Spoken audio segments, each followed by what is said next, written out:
concerne le thème animé par M. Abaté, et je crois que nous pourrons aller plus en détail.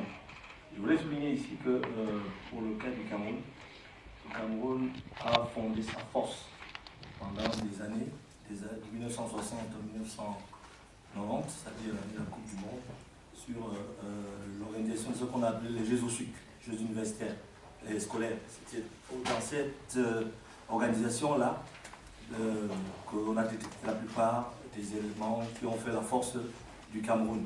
Et la priorité des parents, à l'époque, c'était d'abord les études.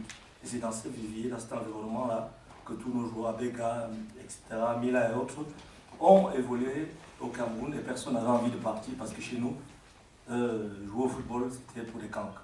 Bon, par la suite, on a eu la Coupe du Monde, avec l'explosion qui est arrivée avec la participation en 1990, 1990. Les gens ont dit, ah tiens, on peut créer des centres de formation. Et quand on a commencé à parler de centres de formation, c'est un peu les centres de formation comme notre ami du Togo a décrit, où n'importe qui se levait pour créer une microstructure qui n'avait que cela comme nom. Il y avait un ancien joueur qui s'en occupait. Bon, les initiatives privées ont pris le pas, sur le cas de la CAESA que vous avez cité, dont le président est quelqu'un qui a beaucoup de moyens. Il est à la tête d'une brasserie, pour ne pas citer, et c'est à travers donc les moyens de cette brasserie que le centre de formation privée a été mis sur pied. Et toujours en termes privés, il y a les brasseries du Cameroun ont mis sur pied ce qu'on appelle une formation hybride. Ce n'était pas des centres de formation, c'était des sélections régionales organisées pour les jeunes de 10 à 13-14 ans.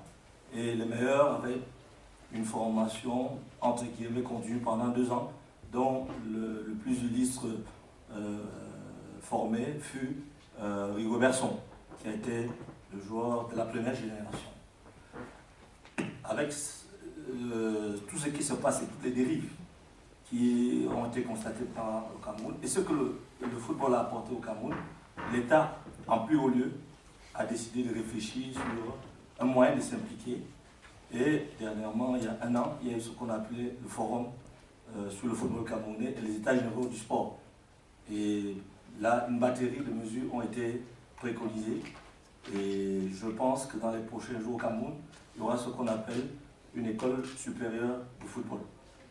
Voilà, donc voilà un peu les solutions à la camerounaise que je ne vais pas révéler ici, puisque c'est encore dans les tiroirs. C'était pour répondre un peu à votre question. Merci beaucoup, je pense qu'on va s'arrêter là.